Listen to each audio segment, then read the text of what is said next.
अगली बात कही गई है, जो लोग द्वितीया को श्राद्ध करते हैं, पूर्णिमा और प्रतिपदा का सुनाते हैं, द्वितीया को श्राद्ध करने पर व्यक्ति मनुष्यों का राजा होता है और श्रेष्ठ फल को प्राप्त करता है।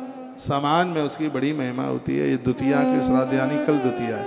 इस लोग बोल रहा हूँ, लिखा है द्वितीयायाम तो यहाँ कुर्यात विपदाधिपतिर्भवेत्। जो अपने बच्चे, आपकी सरकारी नौकरी या प्राइवेट सेक्टर में आपके बच्चे हैं, तो उनकी पोस्ट ऊपर बढ़े, उनकी तरक्की हो, उनका पैकेज बढ़े, कंपनी में भी ऊंचे ओहदे पर जाएं। इसमें मेरा कोई श्राद्ध नहीं, मेरा कोई स्वार्थ नहीं है, इसमें संतुष्ट आपके पुरखे होंगे, तरक्की आपके बच्चों की होगी, मुझे क्या लेना देना भाई। हाँ, अपना तो भाई कोई स्वार्थ नहीं है। ये सब चीज़ें आपके लिए। कितना अद्भुत लिखा है, द्वितीया का श्राद्ध जिनके द्वारा होता है उनके बच्चे प्रजा में राजा की तरह रहते हैं, यानी जहाँ रहते हैं वहाँ वो प्रमुख होते हैं। श्राद्ध आप कर रहे हैं, संतुष्टि पूर्वजों को हो रही है और तरक्की आपकी औलाद की हो रही है। भैया कितने फायदे हैं इसमें। और ये सिर्फ आपको बताने की बात नहीं है, तुलसी वन आश्रम में 16 दिन दोपहर को कच्ची रोटी नहीं बनती, प्रत्येक दिन श्राद्ध होता है। यहाँ से भी ज्यादा भीड़ ब्राह्मणों की वृंदावन में। हमारा गुरुकुल का तो एक भी बच्चा आया ही नहीं है, सब गुरुकुल में ही है। और चकाचक रसोई, शुद्ध देसी घी की रसोई, घी दूध दही से निर्मित रसोई। आनंद तो दुनिया में बहुत जगह होंगे, लेकिन गौ तीर्थ तुलसी तपोवन गौशाला में कुछ ज्यादा विशेष ही आनंद है। छोटी छोटी सहयोग राशियां लेकर के और आपके द्वारा इतने अद्भुत काम करा दिए जाते हैं। क्यों? इसलिए क्यों घी खरीदना नहीं पड़ता, दूध खरीदना नहीं पड़ता, दही खरीदना नहीं पड़ता, सब्जी में आलू खरीदने नहीं पड़ते। गौ माता की जमीन में इतना आलू हो जाता है कि पूरा साल भर तक भंडारा चलता रहता है। इसलिए थोड़ा कम पैसे में उसका एवरेज आ जाता है, चलते रहते हैं भंडारे। तो ये द्वितीया भी मुझे बड़ी अच्छी लगी है। द्वितीया कल है, तो द्वितीया के श्राद्ध को मैं तो कहूँगा, भले ही तुम्हारे यहाँ कोई श्राद्ध नहीं पड़ रहा है, द्वितीया के श्राद्ध की बुकिंग आज से ही आप करा दें। खाली श्राद्ध 1100 रुपये का छोटा सा सहयोग है, उसमें तर्पण गीता पाठ सब मिला करके देवाहुतियों के सहित सब 2100 रुपया। यदि आपसे व्यवस्था बनती है तो 2100 रुपया, नहीं तो खाली ब्राह्मण भोजन दक्षिणा के सहित सिर्फ 1100 रुपये का सहयोग। द्वितीयायाम तो यहाँ कुर्यात् द्विपदाधिपतिर्भवेत्। इससे व्यक्ति एक अधिपति बनता है। जिस जगह पर भी रहता है वहां उसका ओहदा रहता है, प्रमुख बनकर के वहां रहता है। यह महिमा द्वितीया के श्राद्ध की है। ये सगरे श्राद्ध आएंगे, ये आप बस कागज में लिख लेना, और जिस दिन की तिथि आपको ज़्यादा मलूक लगे और उस दिन आपको तो मेरे लिए तालियां बजानी चाहिए, इसलिए तुम्हें जो जानकारी नहीं है और आपसे अच्छे अच्छे काम कराए जा रहे। पूरा ग्रंथ संस्कृत में मेरे सामने रखा है। संस्कृत पढ़ने का भी बड़ा आनंद है अपने आप में। और आज श्राद्ध कौन सी तिथि में कौन सा श्राद्ध, कौन सी तिथि में श्राद्ध करने से कौन सा फल, कौन सा पुण्य प्राप्त होता है, यह बात निवेदित की जा रही है। आपकी बेटियां बाहर रहती हैं, हॉस्टलों में रहती हैं, बाहर पढ़ने के लिए गई हैं, तो मैं यहाँ से बड़ा निवेदन करूँगा, बेटियों की कन्या के लिए, रक्षा के लिए, आपके बच्चों की रक्षा के लिए, आपकी स्वयं की रक्षा के लिए एक बड़ा अद्भुत श्राद्ध है। भले ही उस दिन कोई तिथि नहीं पड़ी है तो भी श्राद्ध होना चाहिए, और वो श्राद्ध है तृतीया का श्राद्ध, जिससे दुश्मन परास्त होता। मेरी बड़ी श्रद्धा है इस श्राद्ध के प्रति। यह हमारे लिए सुरक्षा कवच का काम करता है। दुश्मन की प्रहार करने वाले की एक भी न चले, इतना बड़ा प्रभाव इस तृतीया तिथि का है। कोई भी श्राद्ध घर में नहीं है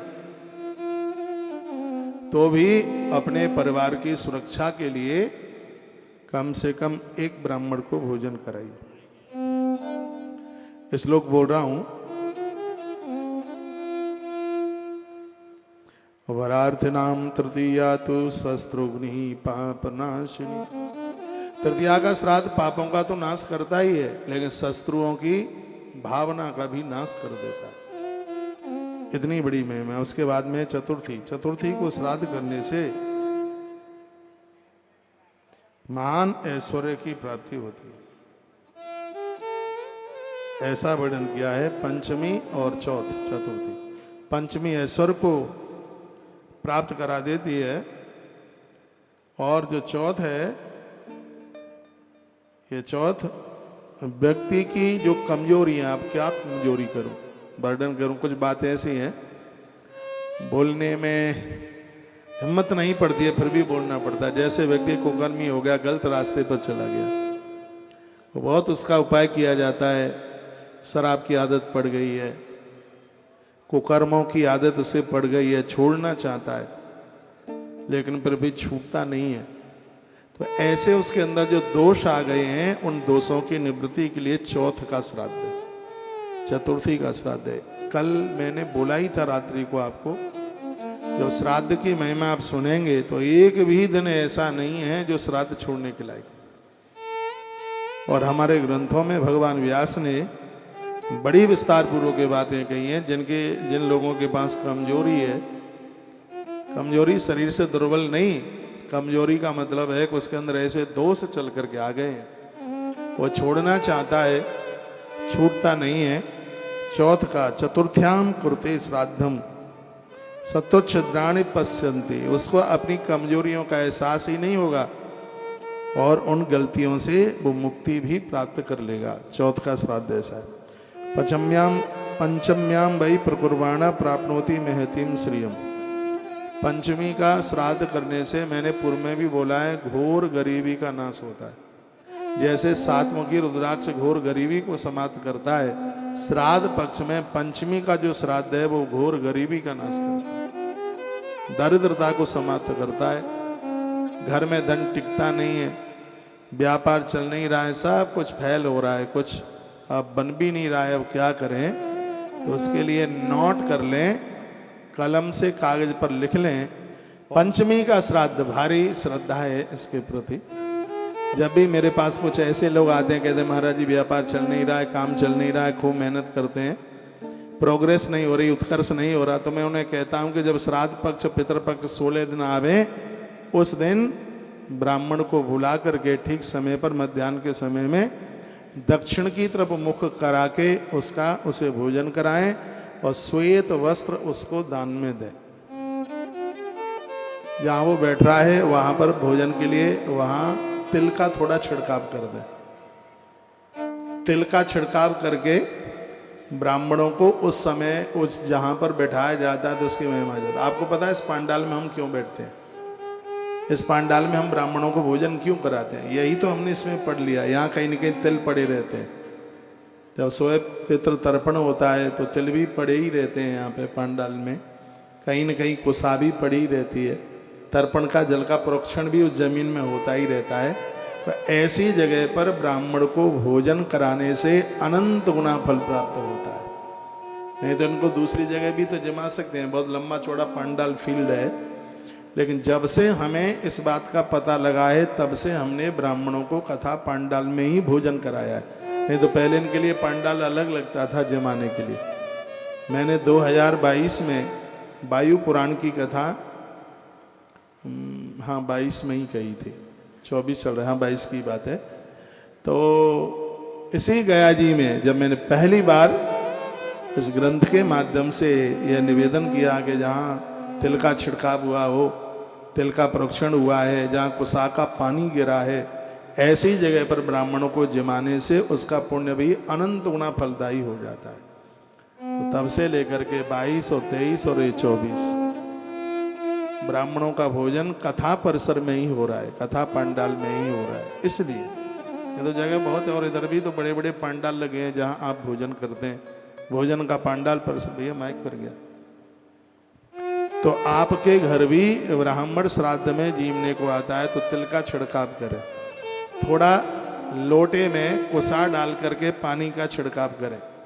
फिर वहाँ आसन लगाएं और दक्षिण की तरफ ब्राह्मण को मुख करा के फिर आप उन्हें भोजन कराइए। और आने वाला साल देखिए आप, यह वर्ष आपके लिए कितना अद्भुत जाता है, कितना बढ़िया जाता है, इतना बड़ा आनंद हो जाएगा भैया।